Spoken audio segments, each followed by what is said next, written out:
Good morning, everyone. Once again, good morning, everyone. Welcome to the IvS seminar. We have a visitor today, Dorota Skowron. So she's from the University of Warsaw. She did her master's there, PhD, and now she's the assistant professor there. So they liked her apparently so much that they just didn't allow her to go anywhere. And frankly so, she is also an ERC starting grantee. And the topic, I believe, is on the secondary periods around pulsating red giants. And I believe the hypothesis for that is that you have a substellar companion that was former a planet and accreted enough mass to become a brown dwarf, in fact. So Dorota also specializes in all sorts of variable stars, and she is closely connected to the OGLE survey that is hosted by the University of Warsaw, I believe, right? That's correct. So, and I believe she will talk you more about that today. So Dorota, the floor is yours. Thank you very much for the introduction. It's a pleasure to be here, and thank you for coming. So you've said everything, so I don't have to introduce anymore. I thought that since I'm coming here and there is a large stellar community, I will try to talk about a broader topics than just my own research. And I talked to my colleagues, and I don't believe that anyone from Warsaw has been here recently. So I thought also that it would be a good idea to introduce you to what we are doing at our observatory. So maybe that will inspire some of your research, or maybe you will find some interesting potential collaborations with the group. So instead of just talking about my research, I will talk a bit more broadly. So if you, okay, this doesn't work. Okay, use them. So this is the building, first of all, but it's 1825. This is when it was founded. So it's a nice historical building. If you ever come to Warsaw, you might want to visit because it's in the center. It's near the Royal Gardens, near the famous Chopin statue. So all tours go there, so we'll definitely be close. And this is what it looks like now. It hasn't changed much. Even though it was very largely destroyed during the Second World War, it's still in a good shape. And the way I see it when I come to work is this. So that's the building where we reside. And this is away from any campuses because it's a historical building. Campuses are in areas where more modern buildings usually are built. So we are kind of alone, but still it's worth it. The domes that you see on the building are not used anymore, of course. It's in the center of Warsaw, so it's not possible. And as an institute, we are not very big. We have 21 research staff, and that includes permanent positions and postdocs. And we have about 13 at the moment. That fluctuates, but at the moment we have 13 PhD students and 6 technical and administration staff. So as you see, we're not a big institute. And if you look at the ranking of universities, well, okay, I don't think, yeah, it's on. I think it did give light just before. Well, I will use the mouse then. So you see that that Warsaw University is not doing that well, but when you look at the physics department, which is in which the Astronomical Observatory is, oh, this button, okay, I was using the wrong button, I'm sorry. So yeah, so when you look at the numbers for the physics department, which is the home institution of Astronomical Observatory, it's pretty high, and I don't want to say, just to, just to say this, but most of it is due to our observatory. So we are a good institution in terms of astronomical institutions. So yeah, it's safe to work with us. Now, okay, so what instruments do we have? We have 2 instruments in Las Campanas Observatory in Chile, and So this is 1.3 meter telescope built in 1996, and it's completely dedicated to the observations of the OGLE project, which I will tell about more. And we also have 0.07 meter telescopes. So these are just photo lenses with CCD cameras. And these are robotic telescopes that belong to the ACES project, which is also the only project using those telescopes. And these are two on one photograph, so they're next to each other. We also have, sorry, I think I'm getting a bit confused having two devices. Okay, we also have another telescope, which is just 40 kilometers from Warsaw. It's a 60 centimeter telescope. And we just celebrated its 50th birthday this September. And it was really used and built for observations, science observations, but currently due to light pollution from Warsaw, it's mainly just educational purposes, so students have to go and observe, and it's also some follow-up for Gaia, for example. If we have interesting events, we are in the follow-up network, so that's also some good use of the telescope. And so the two main projects that are based in the observatory, and actually they are fully composed of members of the staff of the observatory, is the OGLE, the optical gravitational lensing experiments, and ACES, the automated survey. And practically 70 to 80% of the observatory is in these two projects. So we are mostly an observational institute. We have a couple of members working on gravitational waves, and they're in the I don't know what's happening. They are in the LIGO collaboration. So, and many of us are also members of some bigger international groups, so like Gaia and SST, etc. So we do take part in other projects as well. Now,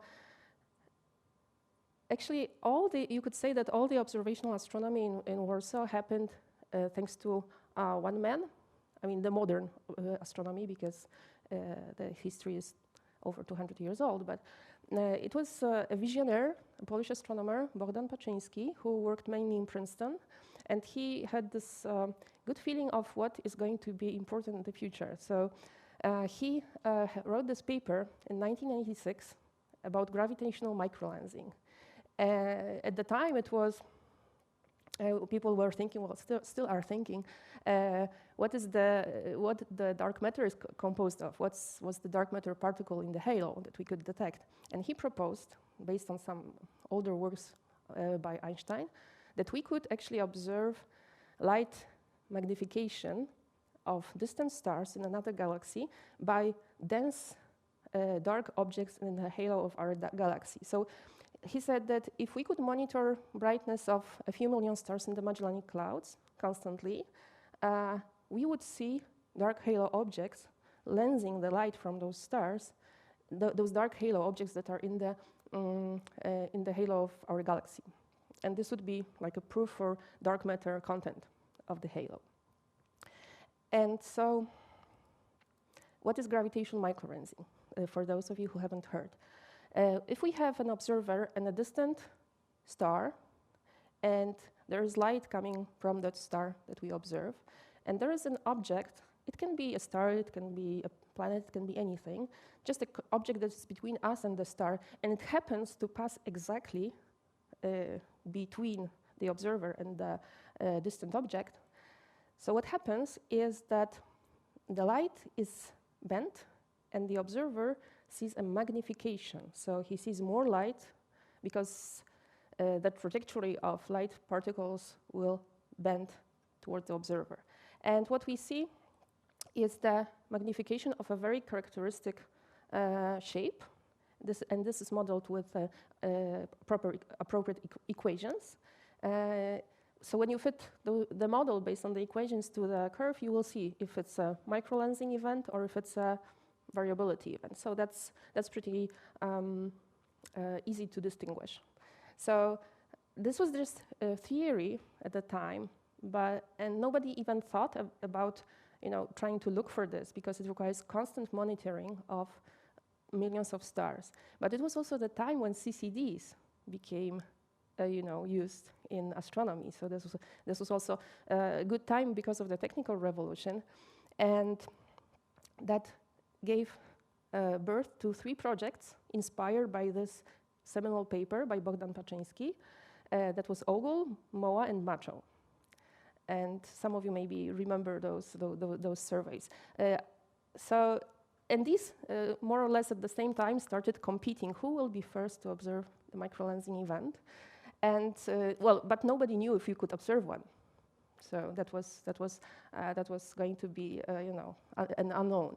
But then, and also, one important thing that motivated the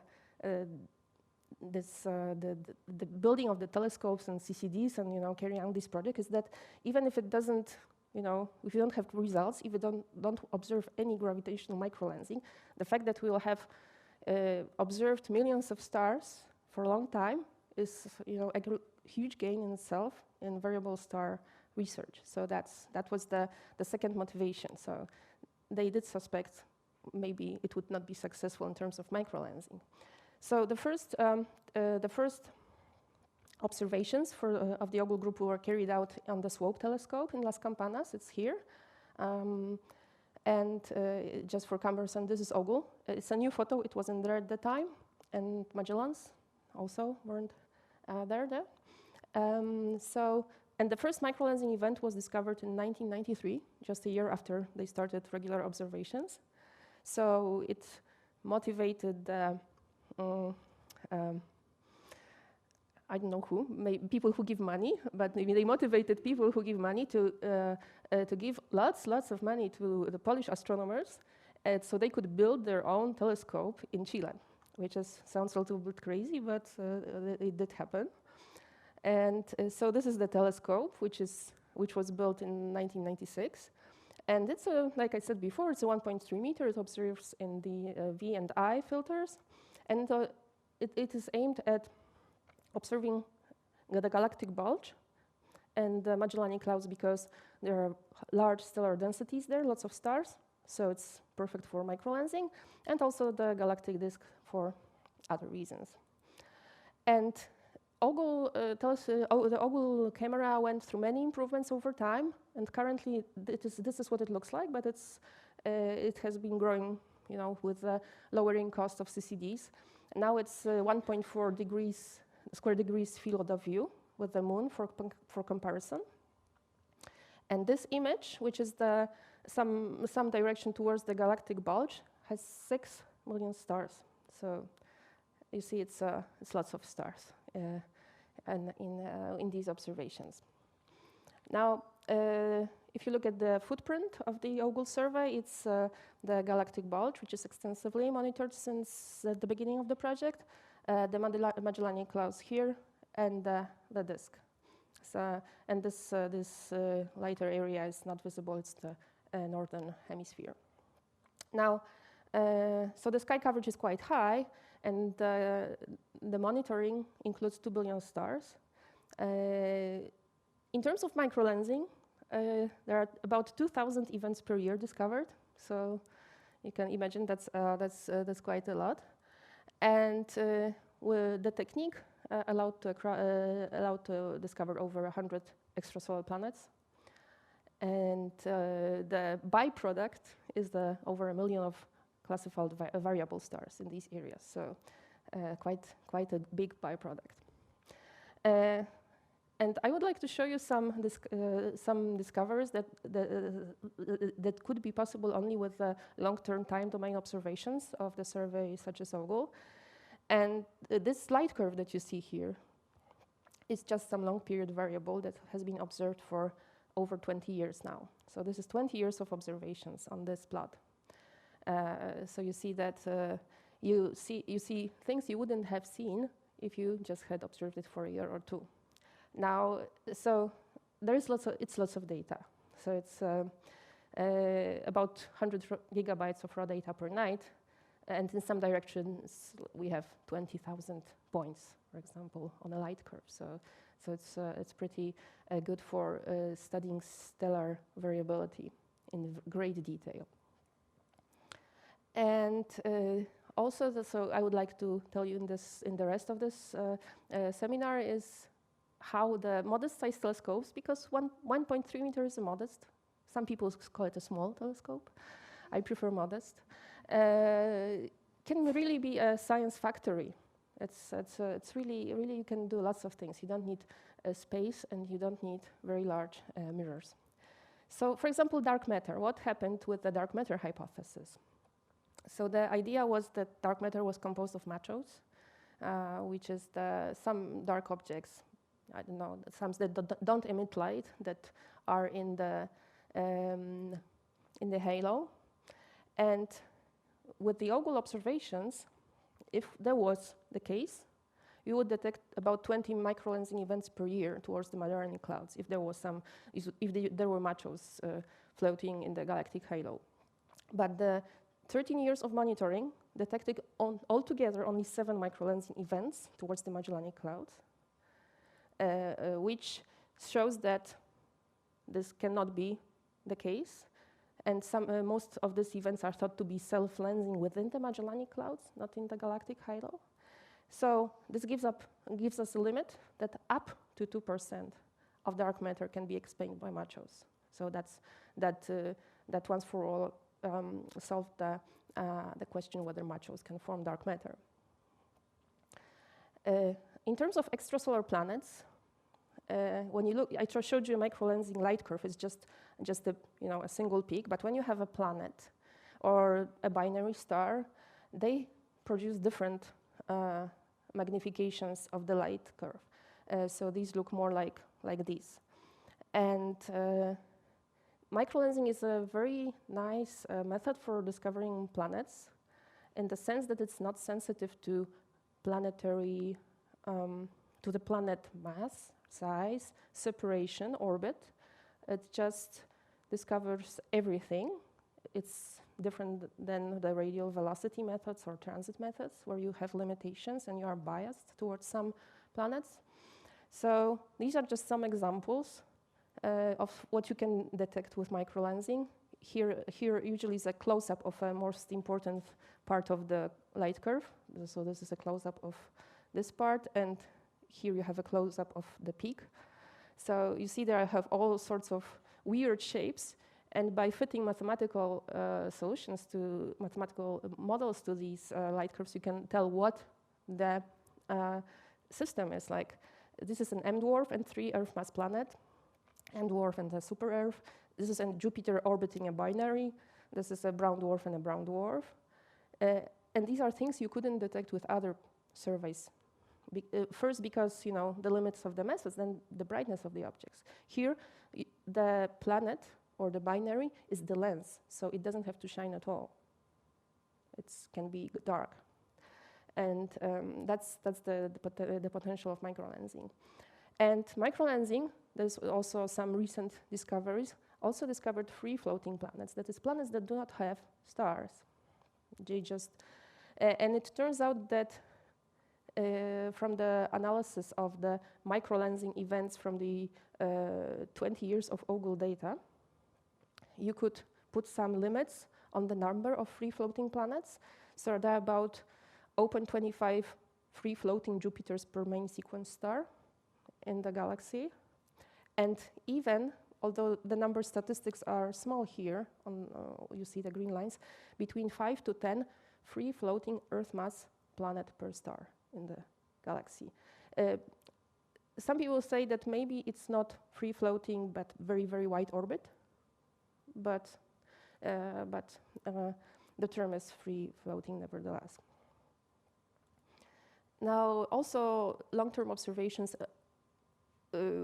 allow to discover transits, and OGLE has been discovered methods via transits, which are not a big, which were a big discovery at the time, but now since we have Kepler and space surveys that discover thousands of planets with transits, it's not so used. The ground methods, the ground telescopes are not used anymore to discover transits, but they were pioneers in that field of planet detection. Now, variable stars from OGLE. This is what I do, and this is the most rich part of the whole survey. We have you don't have to read all lines in the table, but we have almost all types of pulsating variables cataloged, and the numbers are listed here, which adds up to about over 1 million. And that will increase because some of the footprint has not been analyzed yet. And just to show you how it changed, how the publication of OGLE catalogs changed the state of the art in terms of variable star numbers. This is the view of the galactic bulge. This is the galactic longitude here and the latitude. So it's just 20 by 20 degrees. So you see there was before the OGLE catalogs and after OGLE catalogs. This is eclipsing binaries before and after. And this is RI-Lyra stars in the Magellanic Clouds. So this is the LMC here on the left and SMC on the right. So these are the RI-Lyra that had been discovered by OGLE. And eclipsing binary stars. So for example, so this you see my point that really the big advantage of the constant monitoring was the discovery of many variable stars. And all of this is accessible if you want to to play with stars, download their light curves. It's all available on the OGLE website. You can for each star you will have a plot, and this plot of the light curve, this is not a model. These are points. So you see that there are lots of points. You can download the I-band, the V-band light curve. You can see the finding chart. So and see the publications which are to be referred to for details about these stars. So that's a useful tool for anyone who wants to look at some variables. And I encourage you to go and play. You can also select groups of stars, not just look at single stars, but pre-select some groups you are interested in. So that's really useful. Now, classical Cepheids, which are like probably the most important of all pulsating variable stars, in the sense that they serve as the first step in the cosmic distance ladder. So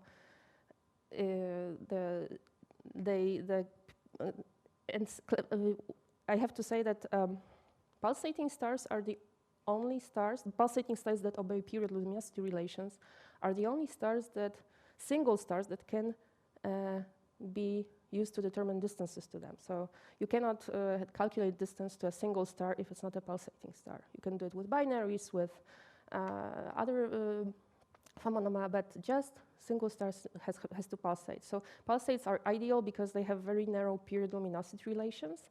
And so this is a sample light curve for classical Cepheids. Again, these are points, not real observations.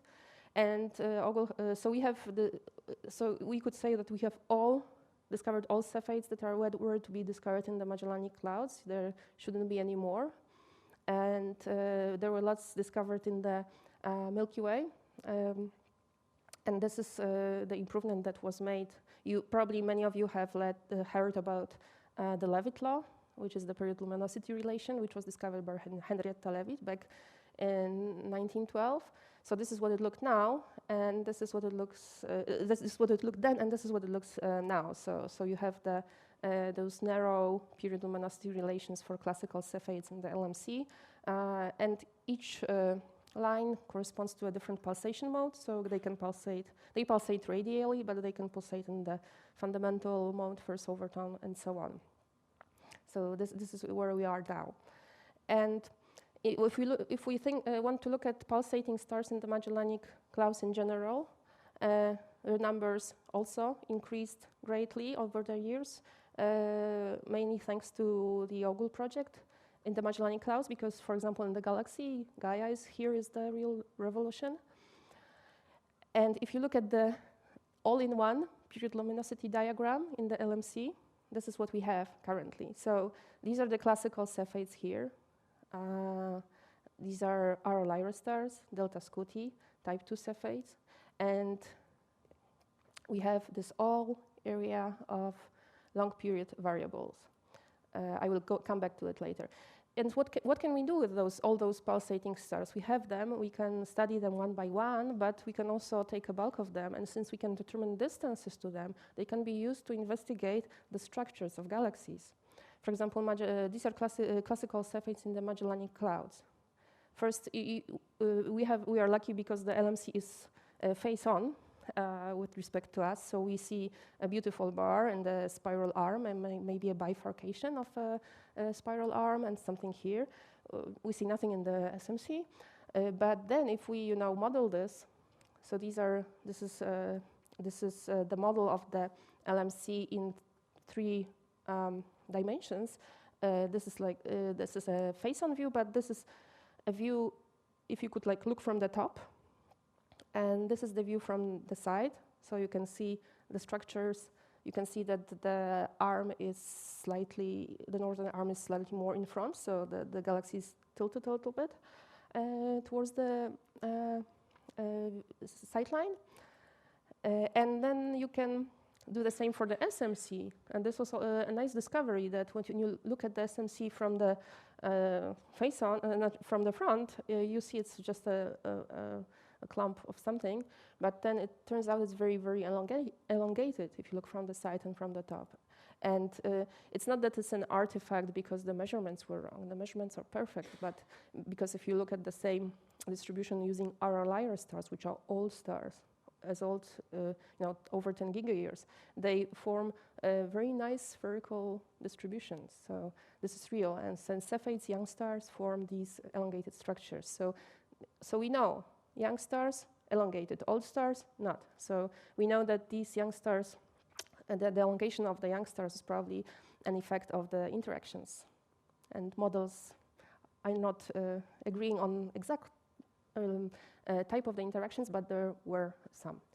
Now, so classical Cepheids in the Milky Way are also an excellent tool to investigate the structure. And for a long time, nothing was happening. ASAS did the first, small increase in the number, but the recent discoveries by many surveys put us into over 3,500 Cepheids in the galaxy, and this is what it looks like when we plot them in galactic coordinates.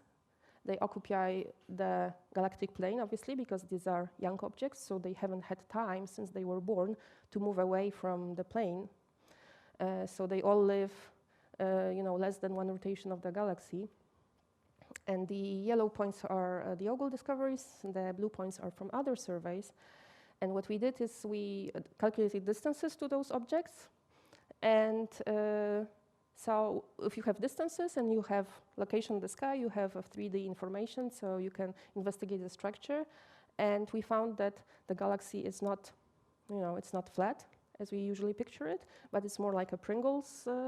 That's the shape. So when you try to make a simple animation, what it looks like, and then it's and then it's more or less like this. But this is exaggerated. Note the y-axis that it's shrinking and expanding just to show the details.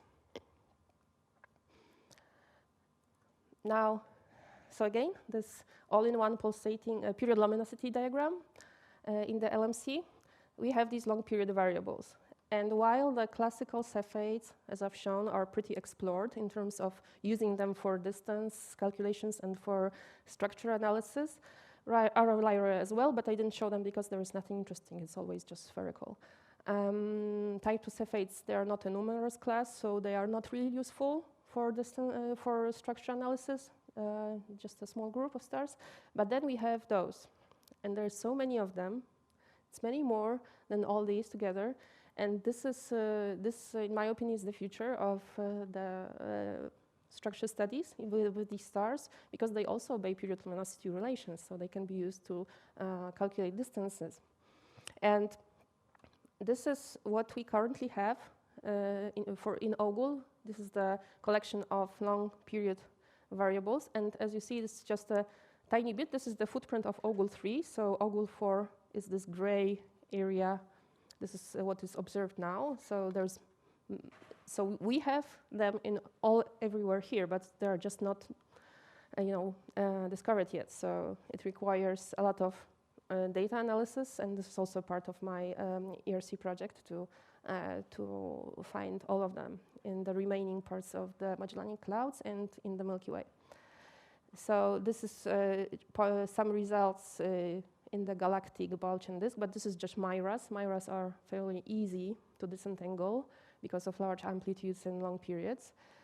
So you see that there are a lot of Miras in the galactic disk and many more other types of long period variables to be found. And the structure, the preliminary structure analysis with Miras, where they are divided into oxygen rich, the blue points, and carbon rich, the red points, doesn't show any structures, so which is kind of expected because Miras have a range of ages, so they don't really, they're not really young as Cepheids, so that's not surprising. And then there are these long secondary periods, as was already mentioned. I was introduced that I have the grant for those LSPs.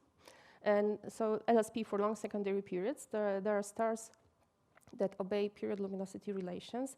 And this is an elongation of this, kind of an elongation and overlap with the yellow sequence, where yellow sequence is the eclipsing and ellipsoidal variables. And the long secondary period is actually, as the name says, the secondary period. The primary period of variability in these stars is the pulsation in one of those green or orange ridges. So these stars pulsate, and their pulsation period is somewhere here. And then there's secondary period, which is somewhere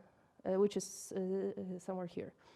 And so the light curve of these long secondary period variables looks like this. The small amplitude variability is pulsations. And then every couple hundred days you have these larger dimmings of magnitude. So when you phase these light curves that is like put on top of each other, all these cycles, you get this systematic decrease in brightness with a period which is a couple hundred days, and usually about 8 to 10 times longer than the pulsation period of that star.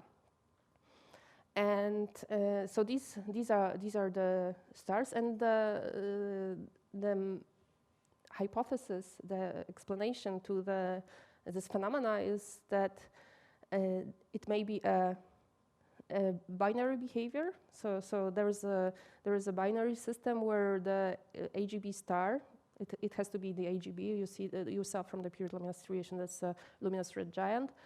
So that the AGB star is orbited by a companion that is of a brown dwarf mass. So why that? Because first, as I said before, the D and E ridge, they overlap and are a continuation of each other.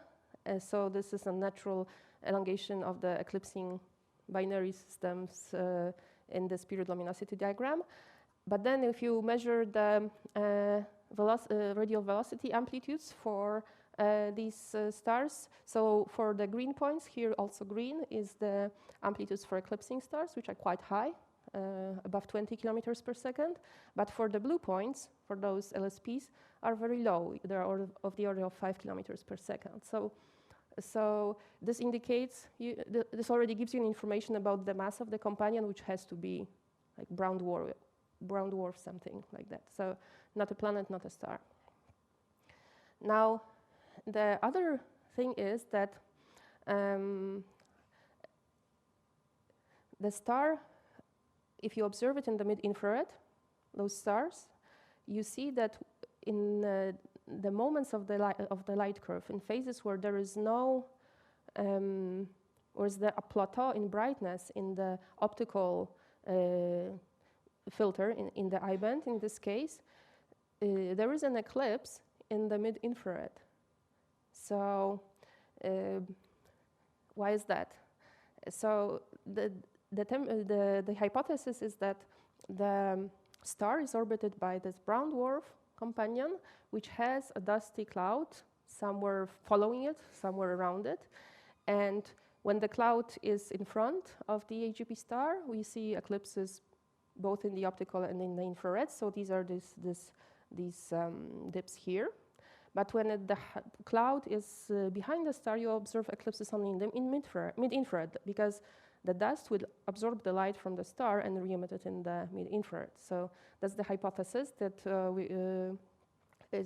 is going to be tested with my grant. And okay, I'm sorry, but how do I go back? Maybe. So this frame is covering what I wanted to show you, because I wanted to show some images of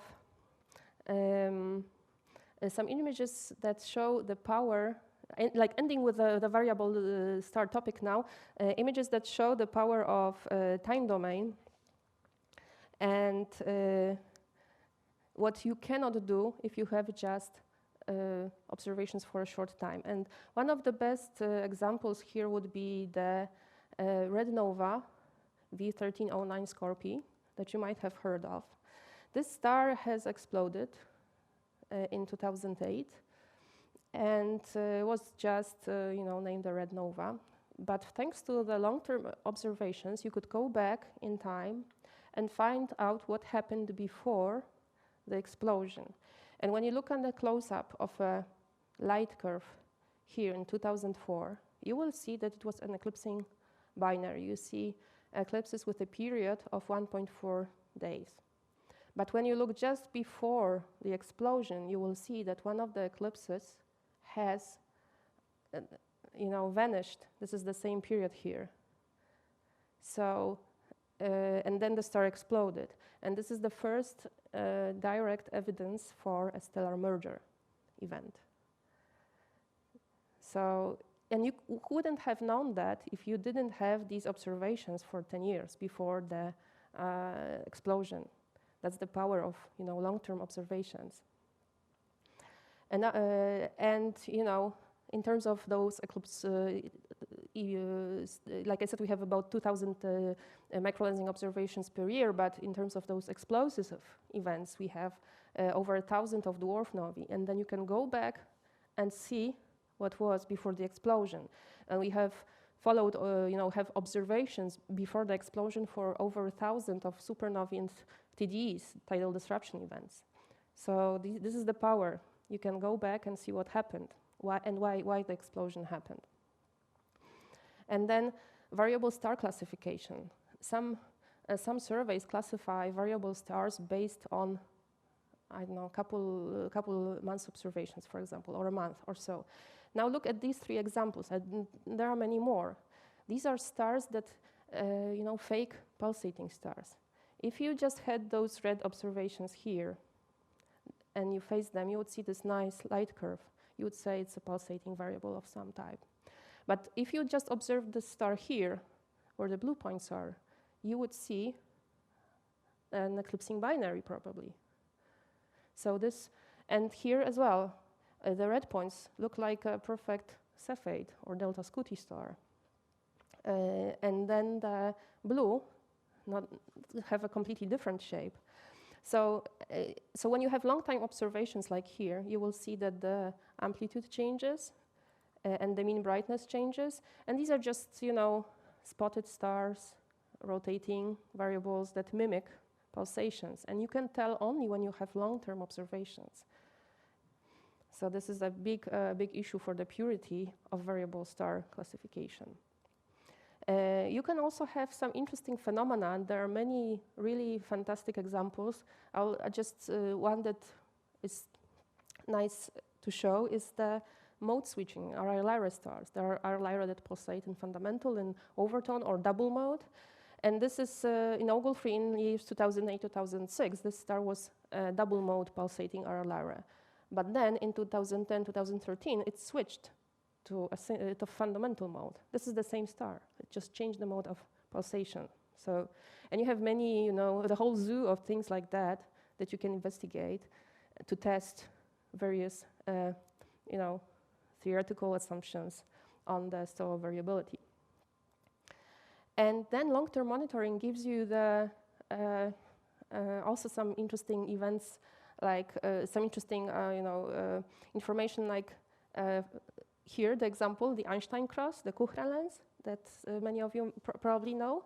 This is the OGLE image of of a distant quasar lensed by a galaxy, and this is the HST image. So these 4 bright points are the images, lensed images of a quasar. So this is the same quasar just lensed.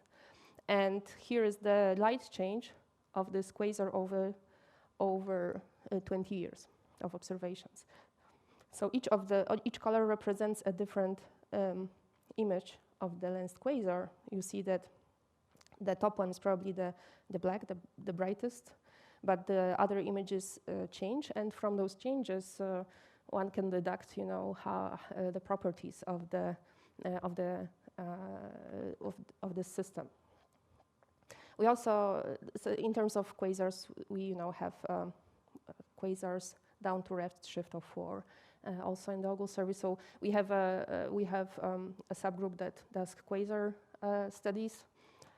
So there is lots of interesting things. And finally, when you observe for long enough and many objects, you can discover something new. And one of those unexpected discoveries was a new type of variable stars, which in the 21st century you wouldn't expect maybe to find a new type of variability. But it turns out that we found some variable stars that with large amplitudes. These are large amplitude pulsators, but short periods, just below an hour. These are pulsations that below an hour in period, and it turned out that's completely something new after following up with spectroscopy. This is the HR diagram. They fall somewhere here, and they were named the blue large amplitude pulsators.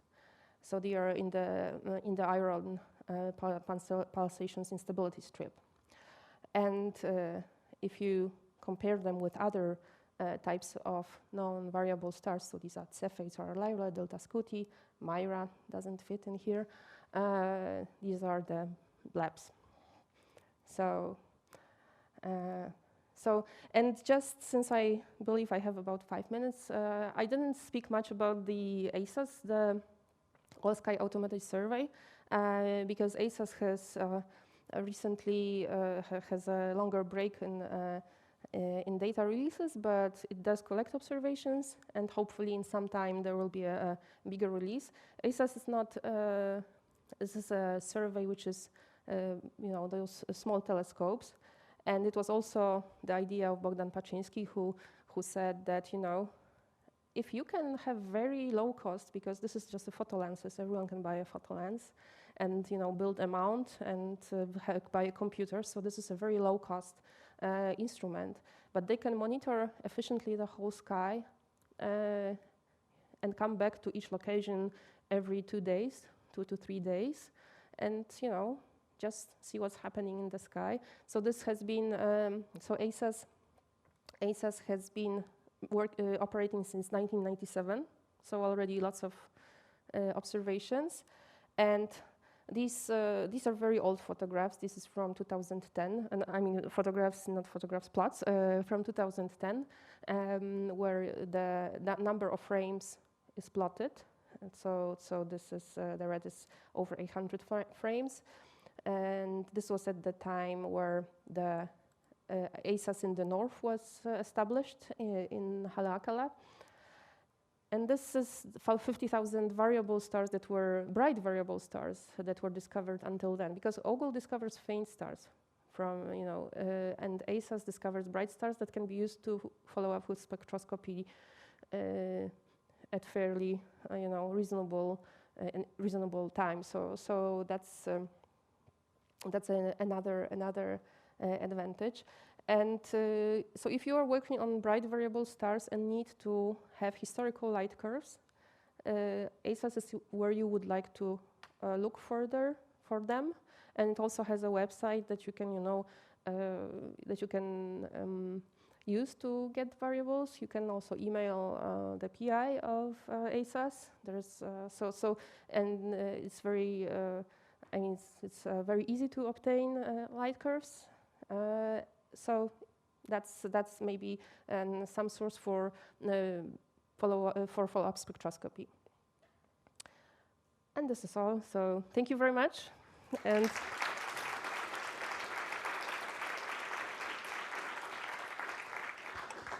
thank you, Dorota, for this interesting talk. We have time for like 2-3 questions. Who wants to ask a question? Here, you're in front first. Hey, very nice talk. Thanks a lot. Could you describe a bit on the method used within OGLE for classification of variable stars? Because you see your 1 million variables, and it must be a huge task force involved, I guess. yes, so the first step is to calculate periodicities. We just decompose the light curve into Fourier series. And million variables are those that are variable, but then there were like billions of stars that had to be run with put through the period search. So this was done from supercomputers. And then you have some cuts that you make, initial cuts based on the Fourier parameters. So there are the phase parameters and the amplitudes, and combinations of these various parameters already gives you some approximation on the type of the variability. So they are located in different places on the diagram of one versus another parameter. They occupy different parameter spaces. So then you have some preliminary choice. And then then there is Igor Soszyński, who is our expert on variable stars. And he's the first author of all variable star catalogs that are published in OGLE. And what he does, he watches each star by eye to confirm the classification. I know that sounds impossible, but it's true. There is? Sometimes he uses students, or but it's just mainly also known him. as slaves. I was very impressed by the number of 2,000 events per 2,000 microlensing events per year. That's 20,000 per decade. Yes. Are these caused by 20,000 different massive halo objects, or might there be multiple lensing events caused by the same object? And the rationale behind my question is there any hope of tracking the orbit of such an object that causes microlensing events? So yes, most of these events are actually like I showed, all of them are towards the bulge, because there is a very high density of stars in the bulge. So the probability of having the microlensing event in that direction is the highest. And it is very rarely the case that the same star is lensed again, but there are cases, although it's very rare. But it's usually then lensed by, so there's the distant star and something is passing by. And this is the lens. So sometimes something else passes by after 10 or 15 years, but that's just a coincidence. But then there have been recent paper on the black hole detection by microlensing, and when you have observations from space and ground at the same time of the microlensing event, you can detect something which is called the microlensing parallax. And then there was a paper that there were combined ground-based observations and space and from Gaia, and they were able to determine the orbital movement. So, but it's one event per 20,000, so that's very rare. Yeah, thank you. Fantastic project here. I'm mostly interested in the binaries, in the eclipsing binaries, and also their associated mergers. Potentially, you introduced V139 Scorpii, but actually, are there any more, or do you expect in the near future, as I think the OGLE project will continue, to find more of these red novae transients? And yeah, so like I showed, there are about over 1,000 novae so far in the I mean detected, no, discovered with the OGLE survey. Okay. And discovered doesn't mean observed.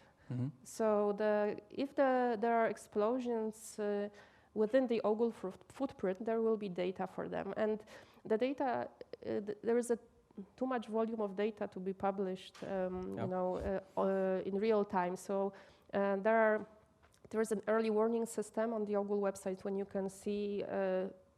It's mainly done for microlensing, because in microlensing you have to coordinate many observations from around the globe sometimes to have the microlensing curve well covered. So there are many observatories involved, and this early warning system will detect anything that suddenly brightens. So if it will be a nova, it will be there. But then you can always go, if you have a nova that you know is in the OGLE footprint, you can always email us and we can give you the data. If it's not there in the early warning system, we can give you the data and you can work on it. So in principle, there should be some nova that are identified that have a light curve but just haven't been published because of. Yes. Okay. Very good. That could be possible. Yeah, we have more questions. Well, I guess it's repeating on the same subject. I'm curious about the predictive possibility, whether or not you could, from the OGLE, someone is thinking, okay, this eclipsing binary is going to become a red novae, so whether or not that has been studied as well. Yes, so there was somebody in our group studied, but I don't remember, has it been published or not, the period changes. So what you expect is, for this nova in Scorpio, you really had over the 10 years before the explosion, you had the shortening of the period. And it was, you know, you could see that something is going to happen. And so you can invest with long-term right curves. That's another thing you can do. You can investigate how the period changes over time. You can plot the O minus C diagrams for those stars, and you know, have some that you think might explode. But this is they might explode soon, but we never know what is soon. Is it 5 years or 500 years? So yeah, it's difficult. But as far as I know, we don't have any objects currently with quickly changing periods. But I'm not also sure if the study I am thinking about was done, you know, was finished or not. So it's hard to tell for me now. Okay, thanks. Yeah, but that's possible. We have more questions? If not, I have several, but there is probably time for only one, and I will go with the most naive one, I believe. So you showed us, you know, if I got it right, from the Cepheid RR layers, you have an indication of this Pringle shape in the galaxy. I think, if I'm not mistaken, it's called galactic warp or something like that, right? Yes, it's the warp. So when I look at these things, you know, one type of star suggests that we have this spiral galaxy that is warped.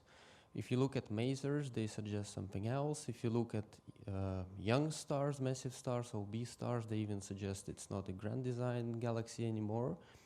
All these guys live in the same galaxy. What should I conclude, actually, here? You should trust Cepheids. Because you know, the other tracers such as masers or young, you know, high mass star forming regions, young objects, we have very small number of them, and in a very close region around us. So we just see our own, you know, yard. We don't see the whole city. And Cepheids are very bright, so you see them all over the galaxy, and they give you the information about the entire picture, not about just a subset. So you could think of other objects as like just a subset, you know, just some line of sight, some close by area. And Cepheids show you everything because they are bright. You see them everywhere. They are easy to find, easy to identify, and they are young. So like they are at most 400 million years old, but typically about 150 million or so. And so you are sure that they have not had time to move away from the place they were born. So they give you, well, they do have some random motions, right? They will not be exactly in the same place where where they were born. That's why you shouldn't trace a spiral arm shape with Cepheids. That's not a good idea. But the overall shape of the disk, that's definitely something you can trust. But the spiral structure, no, that's probably just high mass star forming regions that are useful for that. Thank you. Your last chance for a question? Yeah, the last one.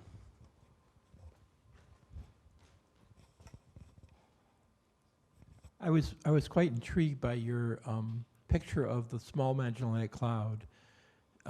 So that's based on Cepheid variable distances, right? Yes. Is that really tracing the actual shape of the, is it really that the small Magellanic Cloud is a pencil? I mean, it's an elongated object? Or is it just the Cepheids that are that? It's just the young component. So it's just the Cepheids, the young component. Because if you look at RR Lyra, which are 10 gigayears, then they have a spherically symmetrical distribution. So it's just the young component. So if you, I'm not doing the modeling, so I'm not familiar with details on that. But how I would imagine it is that when you have some interactions, for example, of the large and small Magellanic Cloud, the gas gets, drawn out of the galaxy with tidal forces, and if that happened, for example, 200 million years ago, and these kind of events will trigger star formation, then lots of stars were born at that time, and they were born in that elongated structure of gas that was drawn out of the galaxy. That's why we see this pencil beam in Cepheids, but we don't see it in all old stars. The old stars are, in my opinion, too gravitationally bound to be sensitive to this type of, interactions. So it implies a kind of epoch of tidal interaction a certain amount of time ago? Yes. Okay. Yes. Thank you. All right. Thank you, Dorota, again for a wonderful talk. Thank you.